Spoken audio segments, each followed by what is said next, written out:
Muy bien, hermanos. Bueno, pues vamos a pasar a la palabra, si les parece. Y el primer versículo que vamos a leer esta tarde se encuentra en Génesis capítulo 3. Les invito a que vayan ya a esa parte de la Biblia a buscar ese texto. Y bueno, se me olvidó quitar la pizarra. Este fue el estudio que estuvimos dando el domingo pasado acerca de la bendición sacerdotal. Por si alguien dice, bueno, ¿y eso qué es? Bueno, eso fue de lo que hablamos el domingo. En esta tarde, pues estamos aquí, hermanos de Uruguay, de Ecuador, de Cuba, de Colombia, de Venezuela, en fin, de diferentes lugares, ¿no? Así que eso no es algo que podemos tener todos en común, porque hay de diferentes nacionalidades y hay hombres, hay mujeres, unos tienen una estatura, otros tienen otra, unos son más guapos, otros son más, en fin, no tan, bueno, el Señor sabe todo. Unos tienen un tipo de sangre, otros tienen otro tipo de sangre, unos tenemos unas huellas digitales, otros tienen otras huellas. Y en eso no vamos a ponernos nunca de acuerdo, porque aunque queramos es imposible. Pero hay algo que si miras a tu alrededor, a todos los hermanos que están a tu derecha, a tu izquierda, delante o detrás, todos en esta tarde tenemos algo en común. Yo sé que a lo mejor los más espirituales dirán, pues tenemos en común que tenemos una salvación en Cristo Jesús. Sí, por supuesto, hermano, eso sobra el decirlo, eso está claro. Pero hay algo que no nos hemos dado cuenta, es algo evidente, y es que todos los que estamos aquí estamos vestidos. ¿Sí o no? Cada vez que te pones una camisa, un pantalón, una falda o una chaqueta, aunque sea la más cara, la más moderna, la más hermosa del mundo, cada vez que te vistes, recordamos algo que pasó en el principio de los tiempos. Y vamos a leerlo en esta tarde. Se encuentra en Génesis capítulo 3. El libro del Génesis es un libro extraordinario, un libro precioso. Los dos primeros capítulos nos hablan del poder creador de nuestro Dios, cómo con el poder de su poderosa palabra, valga la redundancia, creó todo lo que existe, todo lo que nuestros ojos pueden ver, incluso lo que nuestros ojos no pueden ver, pero que fue creado con el poder de su palabra, animales, árboles, estrellas, planetas, incluido el hombre. Sin embargo, cuando vamos al capítulo 3, encontramos lo que alguien ha titulado la ruina, la ruina. Todo venía muy bonito, la creación, ¿verdad? Todo puesto en su sitio. Dios había suplido compañera idónea para el hombre, Dios había suplido los alimentos, Dios había suplido absolutamente todo, pero lamentablemente en el capítulo 3 todo cambia. Y a partir del capítulo 3 las cosas van a ser muy diferentes. Para el hombre, para la mujer, para los animales, para la creación, para el mundo espiritual, absolutamente todo cambia. Empezamos a leer, si queréis, a partir del versículo 1. Estamos en Génesis capítulo 3, versículo 1, donde dice, pero la serpiente era astuta, más que todos los animales del campo que el Señor había hecho. La serpiente, no dice Satanás. Este animal tenía una característica que la Biblia destaca. Dice que era astuta, y la palabra astuta y la palabra desnudo, que ahora vamos a leerla, es exactamente igual, solamente que se pronuncia diferente, pero se escribe exactamente igual. Ahora hablaremos de ello. La cual le dijo a la mujer, ¿con que Dios os ha dicho no comáis del árbol del huerto?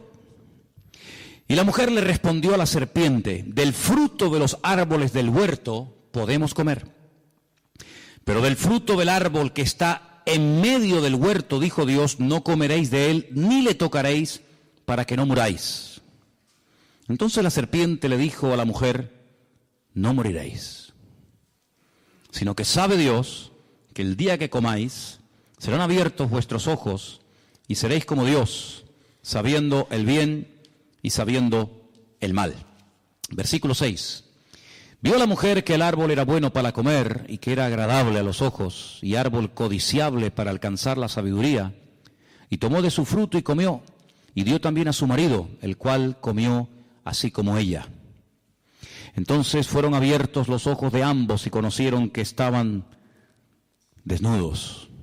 Entonces cosieron hojas de higuera y se hicieron delantales. Y oyeron la voz del Señor Dios que se paseaba en el huerto al aire del día. Y el hombre y su mujer se escondieron de la presencia del Señor Dios entre los árboles del huerto. Mas el Señor Dios llamó al hombre y le dijo, ¿dónde estás tú? Y él respondió, oí tu voz en el huerto y tuve miedo porque estaba desnudo y me escondí. Y dijo Dios, ¿quién te enseñó que estabas desnudo? ¿Has comido del árbol que yo te mandé que no comieses? Y el hombre respondió, la mujer que me diste por compañera me dio del árbol y yo comí. Entonces el Señor Dios le dijo a la mujer, ¿qué es lo que has hecho? Y la mujer dijo, la serpiente me engañó y comí. Y el Señor Dios le dijo a la serpiente, por cuanto esto hiciste, maldita serás entre todas las bestias y entre todos los animales del campo. Sobre tu pecho andarás y polvo comerás todos los días de tu vida. Pondré enemistad. Ahora viene la primera profecía de la Biblia. La primera palabra profética que arroja un rayo de esperanza de que va a ser restaurado el hombre en el futuro, pero a un alto precio. Y la profecía dice así, pondré enemistad entre ti y la mujer, entre tu simiente y la simiente suya. Esta te herirá en la cabeza y tú le herirás en el calcañar. Y a la mujer le dijo, multiplicaré en gran manera los dolores de tus preñeces. Con dolor darás a luz los hijos y tu deseo será para tu marido y él se enseñoreará de ti. Y al hombre le dijo, por cuanto obedeciste a la voz de tu mujer y comiste del árbol que te mandé diciendo, no comerás de él, maldita será la tierra por tu causa, con dolor comerás de ella todos los días de tu vida. Espinos y cardos te producirá y comerás plantas del campo. Con el sudor de tu rostro comerás el pan hasta que vuelvas a la tierra, porque de ella fuiste formado, pues polvo eres y al polvo volverás. Y ahora es la primera vez que vemos al hombre que le pone nombre. Hasta el momento la llamaba mujer, varona, pero ahora le pone un nombre, Adán, a la mujer y le llama Eva. Y aquí hay un juego de palabras que no se aprecia en español, Eva, por cuanto ella es madre de todos los vivientes, que viene de la raíz Hai, que significa vida. Y el Señor Dios hizo al hombre y a su mujer túnicas de pieles y los vistió. ¿Cuántos dicen amén? Muchas veces la gente se pregunta, pero bueno, ¿esto realmente fue así? ¿O esto es una forma alegórica, un poco rayando una especie de cuento para niños, para que sepamos más o menos lo que fue, lo que ocurrió o lo que no ocurrió? Es decir, ¿esto es literal o esto es alegórico? ¿Hubo realmente una serpiente que el diablo utilizó para hablar a través de ella? ¿Hubo realmente un árbol llamado el árbol de la vida y otro al lado llamado el árbol de la ciencia del bien y del mal? ¿Realmente el hombre y la mujer estaban desnudos en un lugar, en un paraíso, en una especie de huerto regado por 4 ríos, entre los ríos Éufrates y Tigris, que abarcaba desde Irak hasta Egipto? ¿Realmente eso existió realmente? ¿Realmente hubo un hombre llamado Adán y Eva? Y bueno, y todo esto del hombre de Cromañón, y el hombre de Java, y el hombre de Neandertal, y todo esto que es que la ciencia dice, y el tema de la evolución, ¿todo esto es real? ¿O es una forma, repito, alegórica de contar una realidad? Bueno, de toda la vida, los creyentes, los que estudiamos la Biblia, hemos creído que el libro de Génesis es un libro que tiene una literalidad total y absoluta.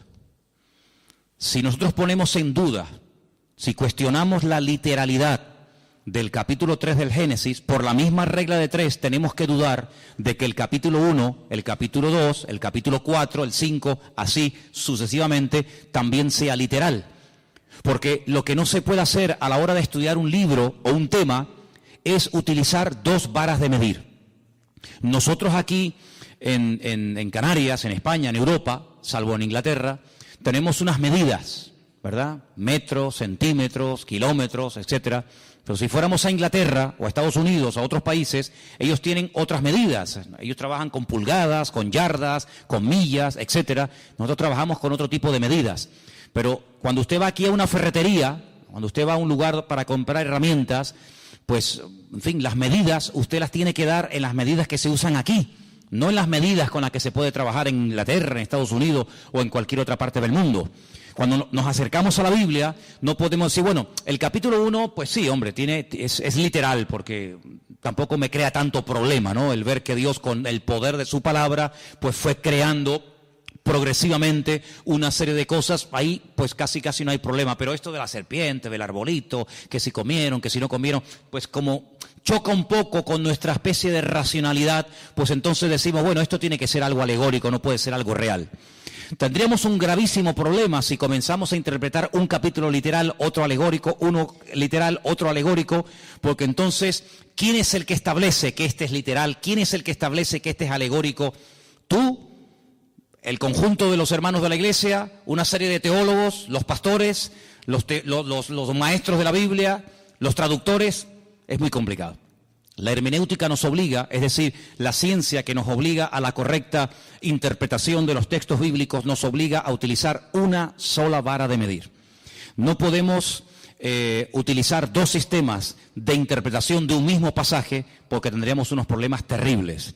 Y bueno, lo que tenemos que aceptar es la literalidad de la Biblia. Eso no significa de que no hay otros libros y de que no hay otras historias y que no haya otros capítulos que no son literales, sino son, digamos, basados en símbolos, en tipos, en antitipos, etcétera, etcétera. Por ejemplo, el famoso libro del Apocalipsis.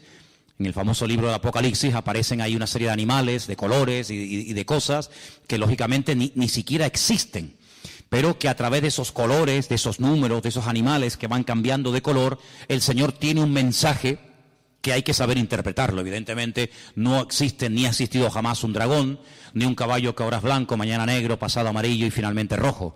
Todo eso tiene una razón de ser, pero es que el libro del Apocalipsis, salvo una parte del principio del libro, que son los mensajes a las iglesias del Apocalipsis, sabemos que el libro del Apocalipsis, un 90 o más del porcentaje del libro, es un libro profético, y el lenguaje profético es un lenguaje completamente diferente a un libro como, por ejemplo, el libro de los Hechos, que es un libro histórico. Entonces la historia no es alegórica, la historia es o no fue. Pero realmente hubo un señor llamado Pablo, realmente viajaron a Roma, o Roma significa otra cosa y Pablo significa otra cosa. Sabemos que la historia no es alegórica, es real. Lo profético sí puede tener esa especie de diferente interpretación. Pero el Génesis no es un libro alegórico.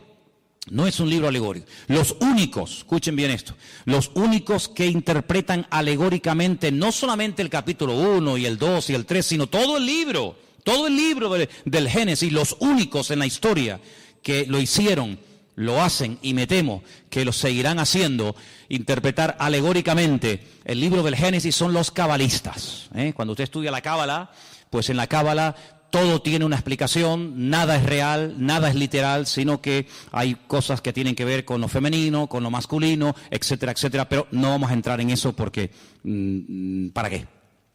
Por lo tanto, en el libro del Génesis lo que vemos es que Dios, en los 2 primeros capítulos, Él crea todo lo necesario e imprescindible para que el hombre esté cómodo y para que al hombre no le falte absolutamente de nada. Le suple los alimentos, le suple su compañera, su esposa, etcétera, etcétera. Pero crea un hombre tan perfecto, tan perfecto. Recuerden que el hombre es una especie de representación, una especie de, no quiero utilizar la palabra clon para que no se me malinterprete, pero dice que fue creado a imagen y semejanza de Dios. Ya explicamos que Selen, Demut, que son las 2 palabras que se utilizan, no es en cuanto a aspecto físico, pero sí es en cuanto a capacidades, en cuanto a dotación. El hombre tiene unas capacidades muy similares a las de Dios. Puede elegir, puede, tomar decisiones, puede razonar, puede recibir órdenes, puede dar órdenes, etcétera, etcétera. Algo muy similar a la naturaleza y a la esencia de Dios, lógicamente con sus limitaciones, ¿verdad? Pero lo crea tan perfecto que le da la capacidad de poder rebelarse en contra de su Creador. ¿Por qué Dios lo hizo así? Bueno, eso se lo preguntaremos en su momento al Señor. Tal vez nosotros lo hubiéramos hecho de otra manera, pero no significa que el hecho de que Dios le haya dado, que haya dotado, que haya capacitado tanto a uno como a otro, tanto al hombre como a la mujer, con la capacidad de rebelarse contra su Creador, no significa ni mucho menos que Dios se equivocó o que Dios le hizo mal. Esa era la voluntad de Dios, y la voluntad de Dios, dice Romanos 12, es santa, agradable y perfecta. Y si así no fuera, entonces sí podríamos tachar o sí podríamos cuestionar a Dios de ser más que un Dios de amor, más que un creador de robots, un creador de clones, un creador de seres incapaces de rebelarse, sino que le aman y le obedecen, porque aunque quisieran dejar de amarle o dejar de obedecerle, no pueden, porque Dios no los ha capacitado para ser rebeldes. Todo lo contrario. El hombre se rebeló, el hombre le creyó más a lo que Satanás le decía que a lo que Dios dijo. Fijaros que en ningún momento, y esto es algo interesantísimo, hermano, en ningún momento Satanás cuestiona la existencia de Dios. En ningún momento dice cosas como Dios, ¿y ese quién es? Pero si Dios no existe, en ningún momento cuestiona Satanás la existencia de Dios, sino lo que cuestiona, lo que pone en tela de juicio, no es la existencia de Dios, sino las órdenes, las limitaciones que Dios ha puesto. Que Dios te ha dicho, luego ya Dios existe, lo da por hecho. Que Dios te ha dicho que si comes, que si desobedeces la orden que Él te ha dado, morirás. No le creas, no es verdad, no morirás. Lo que pasa es que Dios no te ha dicho toda la verdad y yo sí te la voy a decir. Fíjate qué tremendo, ¿eh? Es un atentado contra la mismísima esencia de Dios. La esencia de Dios es la verdad. La esencia de Dios es la verdad. Yo no lo voy a hacer ahora, pero si yo les trajera, que lo tengo por ahí fotocopiado, allí en el cuartito de la oración lo podéis ver, el capítulo 1 del Génesis, si comenzáramos a sumar una serie de palabras, continuamente, en todo el capítulo 1 y en todo el capítulo 2, continuamente aparece, después de leer ciertas y determinadas frases o textos, la palabra verdad. Y lees y verdad. Y es como que el texto lleva la firma de Dios. Es como cuando vimos aquí, ¿os acordáis? Cuando vimos aquí la bendición sacerdotal que estudiamos el domingo, esta bendición diseñada, creada y enseñada por Dios al hombre, lleva la firma de Dios. Saber encontrarla, pero la lleva. Luego, el libro del Génesis, el relato de la creación, lleva la firma de Dios, y la firma de Dios, la esencia de Dios, es la verdad. El mismo Señor Jesucristo, la misma palabra cuando se encarna, porque esto es un milagro, este es el milagro más grande de todos.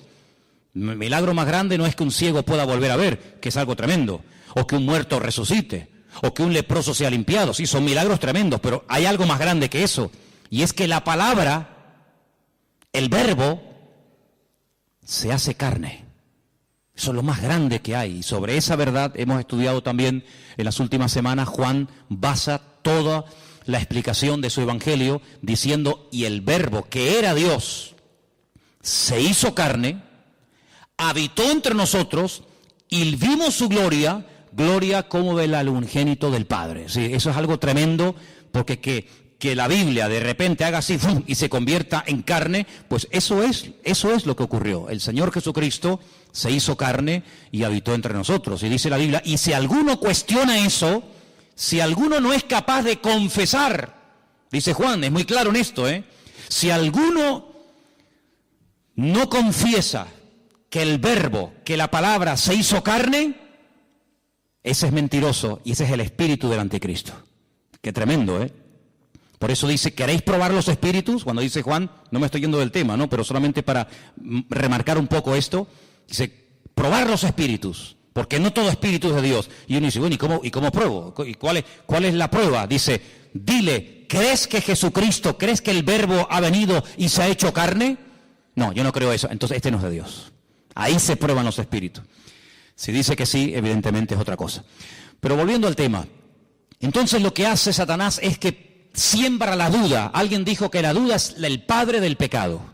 En cuanto una persona comience a dudar de que la palabra de Dios es la palabra de Dios, de que Dios existe o no existe, de que hay infierno o no, de que Dios es bueno o no tan bueno, en el momento en el que ese virus, ese veneno llamado duda, entre en tu vida, amigo, como no lo frenes, y como no contrarrestes y ataques y neutralices ese veneno, ese virus, con la verdad, porque la verdad es lo que mata la duda, eres hombre muerto. Y eso fue lo que Satanás comenzó a hacer. Él no cuestiona la existencia de Dios, ya lo haría en otros momentos de la historia, No te preocupes que el diablo tiene unas artimañas y tiene un montón de disfraces. En la Edad Media se puso uno, en la época de Adán y Eva se puso otro, y tiene muchos disfraces, y él va cogiendo el que más le conviene. En este momento no le convenía cuestionar la existencia de Dios porque, permítame la expresión, le saldría el tiro por la culata. Porque si alguien en esta vida sabía que había un creador y un Dios todopoderoso, ese era sin lugar a duda Adán y Eva, porque ellos no tuvieron ni padres, ni madres, ni suegros, ni suegras, sino que ellos eran producto de las benditas y poderosas manos de Dios. Por lo tanto, presentarse a ellos cuestionando la existencia de Dios hubiera sido un rotundo fracaso, porque ellos hubieran dicho, ¿cómo? Que Dios no existe, pero si hemos hablado con Él, hablamos todos los días con Él, y Él habla todos los días con nosotros. Nuestros cuerpos Él los creó. Yo me quedé dormido y cuando me desperté me encontré a Eva. El Creador me la entregó, por lo tanto por ahí el diablo iba mal. Pero emplea este arma favorita del diablo y es sembrar dudas. Sembrar la desconfianza en Dios. ¿Será verdad lo que Dios dijo? ¿Será verdad? ¿Funciona esto? ¿No funciona esto? Y entonces todos sabemos que esta persona desobedece, esta persona peca. Y fíjate qué curioso, lo primero que esta gente hace es sentir miedo, sentir vergüenza y esconderse del Creador con el cual antes hablaban y tenían una comunión tremenda. Cuando el Señor busca al hombre en el jardín del Edén y le dice, ¿por qué te escondes? Dice, porque oí tu voz y tuve miedo. ¿Tuviste miedo? ¿Y de dónde viene ese miedo? Luego el miedo es engendrado por el pecado. Si el pecado produce miedo, cuando una persona no tiene una relación íntima y segura con el Señor, tiene temores, y los temores son tan variados: miedo a la muerte, miedo a ser abandonado, miedo a caer enfermo, miedo a perder el trabajo, miedo a que mi marido se vaya con otra, miedo a no sé qué. Sí, es un abanico terrible, y eso el hombre comenzó a sentirlo, el hombre comenzó a experimentarlo, y el hombre llegó a tener hasta miedo de su propio Dios, de su propio Creador. Y le dice algo tremendo, le dice, es que también me oculté de ti porque estaba desnudo. Ahora, yo les dije que en el versículo 1, en el versículo 1 de Génesis, 3:1 de Génesis, describe a la serpiente como una criatura astuta. La palabra astuta en hebreo es arum, arum. Y la palabra desnudo en el versículo 10 es la palabra herón. Se escribe exactamente igual, las mismas letras. Claro, si les ponemos las vocales automáticamente varían. Es decir que Satanás lo que hace es que se camufla. Satanás lo que hace es que utiliza este animal que ya tiene en su naturaleza, en su esencia, el ser un animal astuto. Fíjate qué tremendo, ¿no? Jesús dice en el Sermón del Monte que la serpiente es astuta y las palomas son sencillas, que describe la esencia de la serpiente como un ser astuto. Y entonces lo que Satanás hace es utilizar a este animal porque no se puede presentar tal y como él es.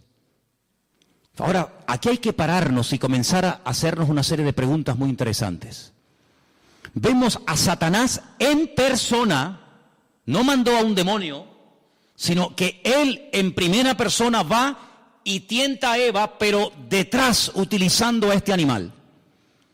Y la única vez que lo volvemos a ver a él personalmente tentando a una persona, ya es en el Nuevo Testamento al Señor Jesucristo. Él nunca tentó a nadie personalmente, salvo a Eva en el jardín del Edén y en el desierto de Judea al mismísimo Señor Jesucristo. Con la gran diferencia de que en Génesis capítulo 3 va, digamos, disfrazado, escondido, parapetado dentro de aquel animal, y en el desierto no le va a servir ningún disfraz, sino que va a cara descubierta, porque delante del Señor no hay disfraz, no hay careta que valga, sino que delante del Señor dice que todos estamos desnudos delante de la presencia del Señor. ¿Te das cuenta? Pero el apóstol Pablo, que es un hombre que describe como nadie, el mundo espiritual, porque ahora hablaremos un poco de esto, Él dice que Satanás es capaz, en momentos puntuales, si es necesario, disfrazarse, vestirse como si fuera un ángel de luz. Y ha habido casos en la historia, pero tremendos, de personas que dicen que han tenido la visita de ángeles, que les han revelado cosas, y esas cosas las han escrito. Y bueno, y por ahí nació el famoso libro del Mormón, que es el que usan los mormones. Y cuando se le pregunta a los mormones, ¿y de dónde salió el libro del Mormón? Pues ellos te dicen que un ángel llamado Moroni despertó una noche a este joven llamado Joseph Smith y lo llevó a un lugar donde le mostró unas planchas de oro que estaban escritas en un idioma que él no conocía, y este ángel le mostró la interpretación de aquellas planchas de oro y le dio un mensaje que está en el famoso libro del Mormón. Y otra persona que presume de que un ángel del cielo bajó y le daba revelaciones es nada más y nada menos que el falso profeta llamado Mahoma, porque Mahoma es un falso profeta, ¿verdad?, que dice que recibió las enseñanzas de un ángel, pero un ángel evidentemente que no era un ángel de Dios, era un demonio, porque el apóstol Pablo dice en Gálatas capítulo 1 que si un ángel del cielo baja y nos predica un evangelio diferente al que hemos oído, no lo creáis, sea anatema, porque no hay otro evangelio que el que está escrito en la palabra de Dios. ¿Cuántos dicen amén? Así que en momentos puntuales Satanás incluso ha sido capaz de disfrazarse y de hacerse pasar como un ángel bueno, un ángel de la guardia, un ángel que viene a darte buenas vibraciones, buena energía, como dicen algunos por ahí. Ahora, fijaros qué interesante, porque Adán y Eva no tenían conocimiento, y esto es muy importante y yo sinceramente nunca lo he oído. Ellos no tenían conocimiento del mundo espiritual. El único conocimiento del mundo espiritual que tenían es que hay un creador que no se puede ver, pero que habla y les oye cuando ellos le hablan a Dios. Pero ellos no tenían ningún conocimiento del mundo espiritual.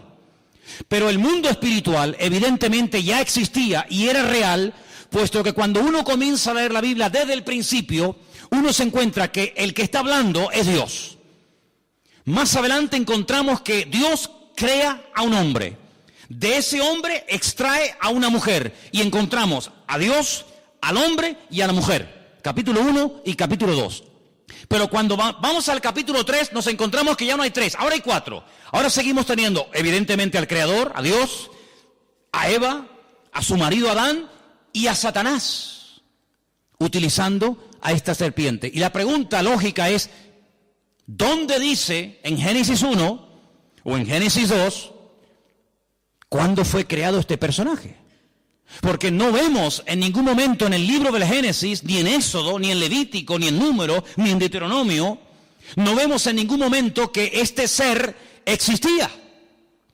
Sin embargo, la palabra de Dios en Ezequiel capítulo 28, ahora leeremos algunos versículos, el Señor dice que este querubín, lo llama así, querubín protector, grande y protector, estuvo en el jardín del Edén. Luego hay una creación que no se relata en Génesis capítulo 1 ni en Génesis capítulo 2, pero que ya existía. Vemos que Satanás ya no es ese querubín protector encargado de la música, de la alabanza y de la adoración, sino que es un ser maligno que lo que pretende es separar al hombre de Dios. Luego ya su naturaleza no es una naturaleza sana, una naturaleza buena, sino que su objetivo es arruinar. Su naturaleza ahora es maligna, perversa. El Señor dijo, es un ladrón. Viene a hurtar, a matar y viene a destruir. Y aquí lo vemos, haciendo su primer intento en la historia de la humanidad, queriendo matar la comunión del hombre con Dios, queriendo separar al hombre de Dios, creando distanciamiento, creando mal ambiente, ¿verdad? Así que vamos a Ezequiel capítulo 28 para que veáis cómo en este libro, que por supuesto, sobra decir, no existía en los tiempos de Adán y Eva. Adán y Eva nunca leyeron el libro de Ezequiel. En el capítulo 28 se describe la naturaleza de este personaje. Ezequiel 28:12 viene hablando del rey de Tiro, pero en medio del mensaje de Dios al rey de Tiro, mete otro mensaje que complementa lo que viene diciendo y dice lo siguiente: Hijo de hombre, levanta endechas sobre el rey de Tiro. Tiro es una ciudad que está al norte de Israel, no entraba dentro del territorio de Israel, está bien al norte, ¿verdad? Y dile, así ha dicho el Señor, tú eras el sello de la perfección, lleno de sabiduría y acabado de hermosura. Solamente escucha estas tres características, son impresionantes, ¿eh? De ningún ser en la Biblia el Creador habla en semejantes términos. Los vuelvo a repetir: sello de la perfección, lleno de sabiduría y acabado de hermosura. Cuando Dios da algo no lo quita. Luego, aunque este ser fue arrojado de la presencia del Señor, su sabiduría, su hermosura y sus cualidades recibidas de parte de Dios se las llevó con él. Pero ahora dice algo tremendo. En Edén, ¿cómo sabemos que ya no está hablando del rey de Tiro? Bueno, por sentido común. En Edén no estuvo nunca el rey de Tiro. El rey de la ciudad de Tiro nunca estuvo en Edén. Luego ya no está hablando del rey de Tiro, sino ahora dice, en Edén, en el huerto de Dios estuviste. Ay, amigo. De toda piedra preciosa era tu vestidura. Yo les voy a pedir un favor a partir de ahora. Cuenten las piedras preciosas que yo voy a comenzar a leer a partir de ahora, por favor. Cuéntenlas, ¿sí? En Edén, en el huerto de Dios estuviste. De toda piedra preciosa era tu vestidura. Empiezo. De cornerina, topacio, jaspe, crisólito, berilo, iónice, zafiro, carbunclo, esmeralda. Y luego el oro es otra cosa, ¿no? No es una piedra preciosa. Los primores de tus tamboriles y flautas estuvieron preparados para ti en el día de tu creación. Luego es un ser creado, no es un ser eterno. En el día de tu creación. Ese día de la creación no fue Génesis capítulo 1, porque allí no vemos cómo el Señor creó a este personaje. Pero evidentemente hay otro momento no relatado, no narrado en Génesis capítulo 1, donde evidentemente Dios tuvo que crearlo, porque Dios dice que este personaje al cual llama en el versículo 14, querubín grande y protector, hubo un día en el que fue creado por el Señor. Lo llama querubín grande, protector. Yo te puse en el santo monte de Dios. Allí estuviste, en medio de las piedras de fuego te paseabas. Pero esto no lo encontramos en Génesis 1. En el jardín del Edén no dice que era el monte de Dios. ¿Qué te parece? Luego está describiendo otro sitio. El jardín del Edén era el sitio para el hombre. Y hay otro sitio que se está describiendo aquí, que era el sitio donde Dios estaba, donde Dios vivía y donde estaba este personaje. Y sigue diciendo la Escritura, perfecto. Perfecto también es la palabra completo. ¿Vale? La misma palabra, shelem, es igual para perfecto que para completo. Así que si quieren leer completo eras o perfecto eras, da igual. En todos tus caminos, desde el día, le vuelvo a repetir, que fuiste creado hasta que se halló en ti maldad. Amigo, a causa de la multitud de tus contrataciones fuiste lleno de iniquidad y pecaste. ¿Y ahora qué dice aquí? Por lo que yo te eché. ¿Quién lo echó? El Creador. Yo te eché. ¿De dónde? Del monte de Dios. Y te arrojé de entre las piedras de fuego, oh querubín protector. Y ahora lo vemos en Génesis capítulo 3, a este personaje que antes estaba en la presencia del Señor, ahora lo vemos en el jardín del Edén, tentando a Adán y tentando a Eva. Qué tremendo, ¿no? Y dice aquí, se enalteció tu corazón a causa de tu hermosura. Increíble, cómo tenía que ser este personaje, ¿eh? Lo más hermoso. Corrompiste tu sabiduría a causa de tu esplendor. Yo te arrojé por tierra. Delante de los reyes te pondré para que miren en ti. Con la multitud de tus maldades y con la iniquidad de tus contrataciones profanaste tu santuario. Yo pues saqué fuego de en medio de ti, el cual te consumió y te puse en ceniza sobre a los ojos de todos los que te miran. Todos los que te conocieron de entre los pueblos se maravillarán sobre ti, espanto serás y para siempre dejarás de ser. Fíjate que lo llama querubín, pero la palabra querubín en Génesis 1 no aparece. La palabra querubín en Génesis 2 no aparece. La primera vez que aparece en la Biblia la palabra querubín, ahora vamos a decir que es un querubín, aparece en Génesis capítulo 3. Volvamos a Génesis 3, concretamente el último versículo. Génesis 3, el último versículo. Y dice así: echó pues fuera al hombre y puso al oriente del huerto del Edén querubines y una espada encendida que se revolvía por todos lados para guardar el camino del árbol de la vida. Luego, si Adán y Eva nunca habían oído en su vida la palabra querubines, cuando se presenta este personaje utilizando a esta serpiente astuta, ella no tiene ningún conocimiento del mundo espiritual. Ella no sabe lo que es un querubín, ella no sabe lo que es un serafín, ella no sabe quién es Satanás, ellos no saben nada. Pero ellos estaban capacitados para discernir que esta tentación, este ataque, no provenía de Dios. Primero, porque está contradiciendo a la palabra. Dios dijo: si comes, morirás. Y este me está diciendo que no moriré. Luego, ¿a quién le creo? ¿A mi Creador y a mi Señor? El que me ha creado, el que me ha demostrado que me ama, el que ha creado un mundo maravilloso para mí, o a este que no sé quién es y de dónde ha salido. Ahí hay un dilema y una tentación. Eso es lo que es ponerte entre la espada y la pared, decir: ¿a quién le creo? ¿A Dios o al horóscopo? ¿A lo que dice mi Señor en su palabra? ¿O a lo que dicen las noticias en la televisión? ¿A lo que dice el santero que echa las cartas y el brujo que no sé qué y no sé cuánto? ¿O le creo a mi Señor? Amigo, tú verás.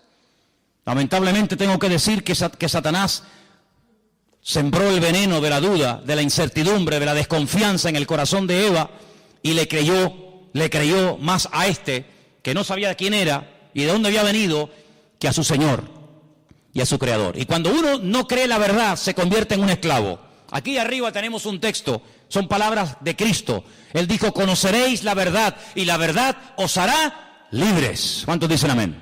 Cuando tú prefieres creer a tus mentiras y a tus rollos y a tus excusas y a tus argumentos, quieras o no quieras, te conviertes en un esclavo.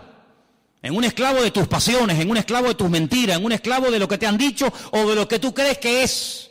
Cuando tú cuestionas lo que dice la Biblia, ¿y por qué Dios dice blanco si yo veo que es gris? Bueno, lo que tú veas es una cosa y lo que Dios dice es otra.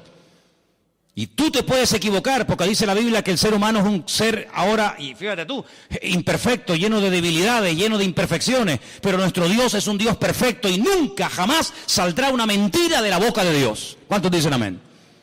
Dios es un Dios de verdad, la esencia de Dios es la verdad. Dios no puede mentir. Va en contra de su naturaleza. Hay cosas que a Dios no le afectan, la mentira. Dios no puede mentir.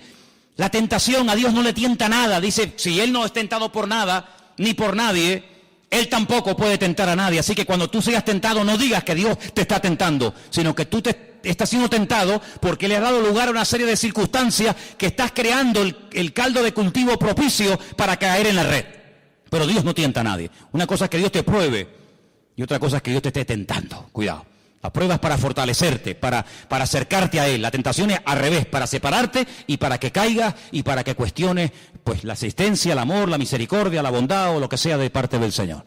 Así que vemos que esta mujer, al no tener conocimiento del mundo espiritual, cree a este personaje que, repito, no sabe de dónde ha salido y que encima le lleva la contraria al Señor. Pero tú y yo no tenemos esa excusa para pecar. Porque tú y yo tenemos muchísimo conocimiento del mundo espiritual, ¿sí o no? Si tú le dices a Adán y a Eva, Satanás, dice, no sabían quién era. Pero si yo te digo a ti, el diablo, Satanás, el padre de mentira, ¿sabes quién es o no? Amigo, hay un conocimiento que tú tienes que ni Adán tenía. Y por eso dijo alguien en cierta ocasión que el terreno de Satanás es la ignorancia. Cuanto más ignorante sea, más fácil se lo pones al diablo para que te engañe. Ah, es que yo no sabía, por eso caíste. Pero ahora nosotros no tenemos la excusa de decir, es que yo no sé lo que son los demonios, yo no sé quién es el diablo, yo no sé. No, sí sabemos, claro que sabemos, hombre, que sí sabemos. Mira, el mundo espiritual, quien mejor lo describe, si a alguien le interesa este tema, es sin lugar a duda el apóstol Pablo. Hay un capítulo, no lo vamos a leer ahora, pero para los que toman nota y les gusta leer después en casa, es el capítulo 6 del libro de Efesios, la carta de Pablo a los Efesios.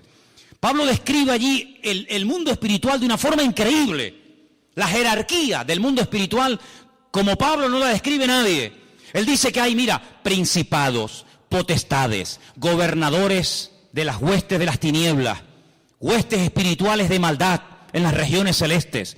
Si te vas al libro de Ezequiel, te encuentras, por ejemplo, en Ezequiel capítulo 28, los versículos 13 y 14, te encuentras a los querubines, que en Ezequiel 1 los llama los seres vivientes. Cuando tú oigas la palabra seres vivientes, son los querubines. Qué curioso que cuando dice la Biblia que el Señor mandó a construir el tabernáculo con todo el mobiliario, ¿se acuerdan? Con la menorá, con la mesa de los panes, con el altar del incienso, el altar del sacrificio, con el arca de la alianza. Dice que dijo, encima del arca, en la tapa, quiero que construyas 2 querubines, porque son los que van a proteger la presencia del Señor.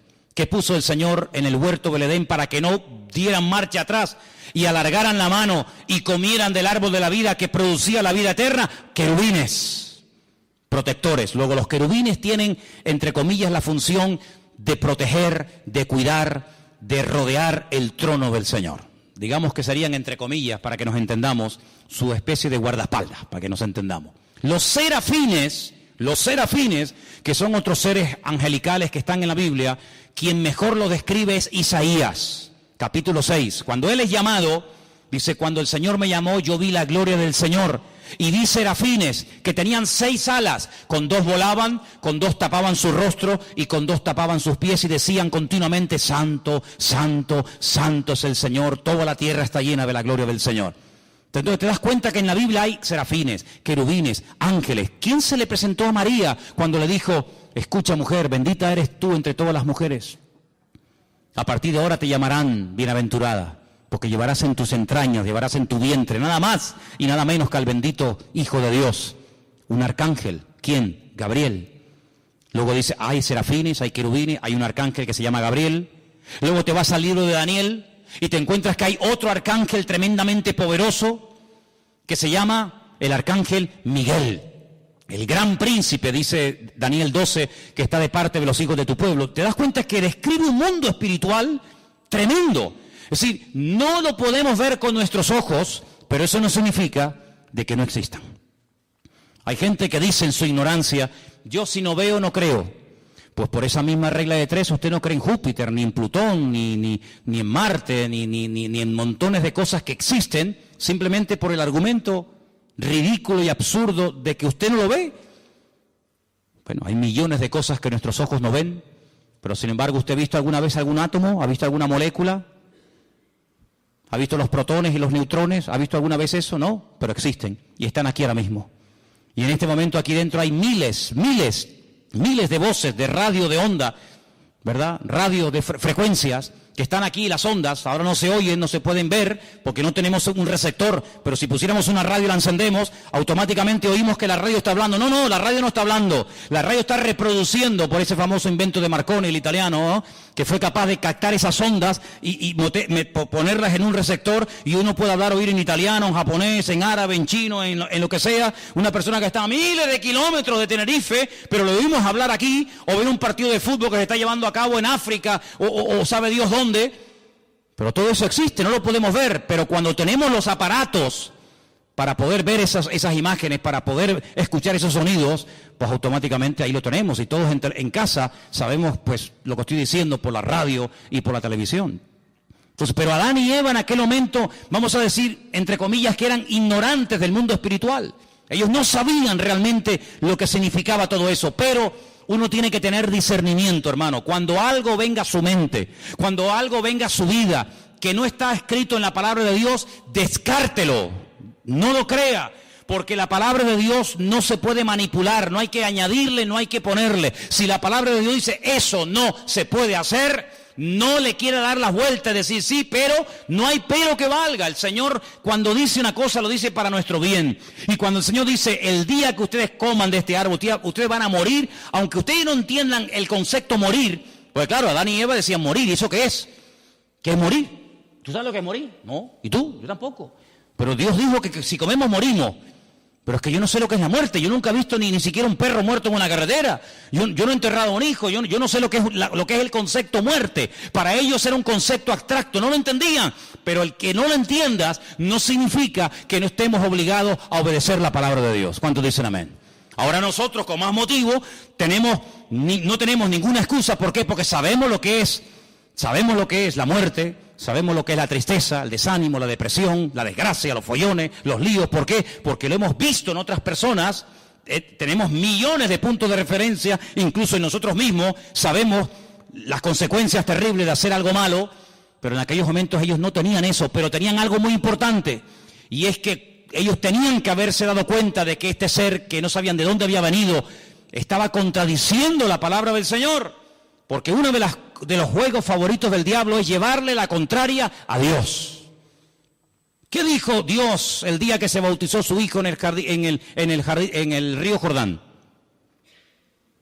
Este es mi hijo amado, en el cual tengo toda complacencia, en el cual deposito toda mi confianza. ¿Quién dijo eso? Dios. La voz de Dios se oyó. Se va al desierto. ¿Y quién viene a tentarlo? Este personaje terrible, Satanás. Y le dice, si eres el Hijo de Dios, di a estas piedras que se conviertan en pan. Yo no tengo que convertir las piedras en pan para demostrarte a ti, o a mí, o a alguien que soy el Hijo de Dios. Yo sé que soy el Hijo de Dios. ¿Y cómo lo sé?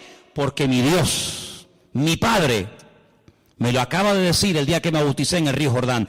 Este es mi Hijo amado. Por lo tanto, yo le creo a mi Dios, yo le creo a mi Padre, yo creo en lo que Él me ha dicho. Y si nosotros tenemos esa fe y estamos agarrados a la palabra, cuando viene una mentira, cuando viene una herejía, cuando viene un mal pensamiento, cuando viene algo que contradice a la palabra, automáticamente, hermano, aunque no sepamos lo que puede pasar, aunque no entendamos todo, decimos no, esto no es de Dios. ¿Por qué? Porque va en contra de la palabra del Señor. Y nada más, y con eso tendría que sobrarnos todo lo demás. Ahora, varias cosas ocurrieron allí. Antes de ser expulsados, Dios confronta al hombre con su pecado y le dice, mira, a partir de ahora vas a darte cuenta de que la tierra no produce con la fuerza que producía antes. Tu mujer, cuando dé a luz, va a comenzar a sufrir dolores en el momento del parto. Y tú vas a comenzar a sudar. Luego se ve que antes no sudaba. Tú vas a comenzar a perder humedad. Tú vas a comenzar a secarte. Y vas a tener que reponer los líquidos, porque como no repongas líquido te deshidratas y te puedes morir. Entonces hay una serie de consecuencias en el mundo espiritual, en el mundo natural, en el mundo físico, que van a cambiar a partir de ahora. Pero cuando yo te eche del jardín del Edén, no te vas a ir como yo te puse aquí. Yo te puse aquí desnudo, pero tú te vas a ir vestido. Porque hemos leído esta noche, en el capítulo 3, versículo 21, que el Señor los cubrió con pieles de animales y los vistió. Y esto es una lección objetiva que Adán y Eva captaron al momento. Animales inocentes han tenido que morir por mi culpa. Ahora entienden lo que es morir. Cuando ellos vieron a esos pobres animales, yo no sé si eran ovejas, si eran cabras, yo no sé lo que eran. Pero la Biblia nos enseña que el Señor tomó pieles de animales, cubrió a este hombre y a esta mujer, y ellos vieron lo que significa, ellos entendieron el concepto morir. Es decir, que ahora estas ropas que me van a cubrir, me van a recordar a donde quiera que vaya, que yo tengo que vestirme porque me he convertido en un ser pecador. Y por eso dije al principio que cada vez que te pones una camisa, un pantalón, una falda o una chaqueta, por muy cara, por muy bonita, por muy moderna que sea, todo eso nos recuerda constantemente que somos pecadores, seres caídos, pero que por la misericordia y por la gracia de Dios podemos alabar a nuestro Dios. ¿Cuántos dicen amén? Así que la ropa no es ninguna bendición. Hay gente que se mata por tener la ropa de última moda y por tener marcas de no sé qué, y hay todo un negocio, hay todo un consumismo alrededor de esta historia de la moda, ¿verdad? Pero no se olviden de que todo eso viene como consecuencia del pecado. Y no solamente han tenido que morir animales inocentes para poder vestirlos a ustedes, sino que a partir de ahora la relación entre ustedes y yo va a ser diferente. Antes no había intermediario. El Señor venía, hablaba con ellos, ellos hablaban con el Señor, no había ningún problema. A partir de ahora no. A partir de ahora, cada vez que ustedes quieran acercarse a mí y quieran tener comunión conmigo, tienen que acercarse con sacrificios de animales. Y uno dice, ¿y por qué sacrificios de animales? Amigo, porque cuando el Señor les vistió a ustedes, animales inocentes tuvieron que morir para cubrir vuestra desnudez. Sangre de animales inocentes se tuvo que derramar para cubrirles a ustedes, y cada vez que ustedes quieran acercarse delante de Dios y sacrifiquen un animal sobre un altar de piedra, ustedes tienen que recordar que todo esto es la consecuencia de la desobediencia y del pecado de vuestros antepasados o de ustedes mismos. Ahora podemos entender el grado de desfachatez y de poca vergüenza que tuvo uno de los hijos de este primer matrimonio, cuando dice que los dos hermanos, Caín y Abel, fueron un día a la presencia del Señor. Ellos sabían que las ropas que llevaban les recordaban que eran pecadores, que papá y mamá vivieron un tiempo desnudo en un lugar maravilloso llamado el Gan Edén, pero que ahora tenemos que ir vestidos porque fuimos pecadores y desobedecimos al Señor, y tenemos que presentarnos delante de Dios con animales para recordar nuestra naturaleza pecaminosa. Y entonces llega uno de los hermanos y dice que llevó al Señor una ofrenda, pero no de animales, sino del producto de la tierra: peras, sandías, melones, papayas, pepinos, lechugas, y la pone sobre el altar. Y al lado está su hermano Abel presentando un sacrificio, y dice literalmente la Escritura que el Señor miró con buen agrado la ofrenda de Abel, pero no le agradó de la ofrenda de Caín. Y ahora uno dice, fíjate qué tremendo, ellos sabían, los dos hermanos, del mismo padre, de la misma madre, recibiendo la misma enseñanza, pero uno va delante de Dios como Dios manda, como Dios establece, como Dios dice, el otro como a mí me da la gana. Y aquí vemos una imagen de España, aquí vemos una fotografía, aquí vemos una realidad de nuestra sociedad. Por una parte, la gente que dice, ¿qué ha dicho el Señor? Que no vaya por ese camino, que no haga esto y aquello. Pues gloria a Dios, yo lo hago y punto. Pero vemos una gran masa que dice, Dios que ha dicho que tenemos que vestirnos, pues ahora nos vamos a poner todos desnudos. Es un acto de provocación contra Dios. Y si tenemos que hacer anuncios o programas de televisión donde la moda es ponernos desnudos, pues lo hacemos para llevarle la contraria a Dios. Y si Dios dice que hay que amar, nosotros odiamos. Y si Dios dice al Señor tu Dios adorarás y a Él solo servirás, nosotros nos vamos a crear millones y millones de dioses y de estatuas, y los vamos a adorar cuando nos dé la gana, y vamos a sacarlos cuando nos dé la gana, y cuando no nos dé la gana los dejamos metidos en los templos. Y esa es la imagen de Caín y de Abel. Pero fíjate qué misericordioso es el Señor, que a Abel no le dice ni media palabra. No le dice, muy bien, Abel, muy bien, hijo, muy bien. Veo que eres un chico obediente, lo que te han enseñado tus padres lo estás poniendo por obra, siga así, hijo, muy bien. Nada. ¿A quién le habló el Señor? A Caín. Dice, Caín, si hicieras lo bueno, si fueras por el buen camino, ¿no te bendeciría yo? ¿Por qué estás con esa cara de amargado? ¿Por qué estás con el semblante decaído? ¿Por qué miras con malos ojos a tu hermano? Si hicieras lo bueno, ¿no te bendeciría yo también a ti? Caín podía haber dicho, gracias Señor, perdóname. De sabios es rectificar, ¿sí o no? Nada. Le dice a su hermano, vamos a dar un paseíto por el campo. ¿Te apetece? Venga, vamos. Y se lo lleva a dar un paseo al campo. Mentira. Premeditación y alevosía. Se levanta contra su mismísimo hermano, se levanta y lo mata. Y dice, muerto el perro, se acabó la rabia. Dios le vuelve a hablar otra vez, pero Caín, ¿qué has hecho? ¿Dónde está tu hermano Abel? Y fíjate cómo le responde este personaje al Señor. ¿Y yo qué sé? ¿Y acaso yo soy guarda de mi hermano? Como diciendo, a mí qué me importa la vida de mi hermano. Pero Caín, ¿pero qué dices? Aunque lo quieras ocultar, aunque lo quieras disimular, aunque te quieras poner un disfraz como ya uno se lo puso y engañó a tu padre y a tu madre, la voz de la sangre de tu hermano Abel llama a mi presencia.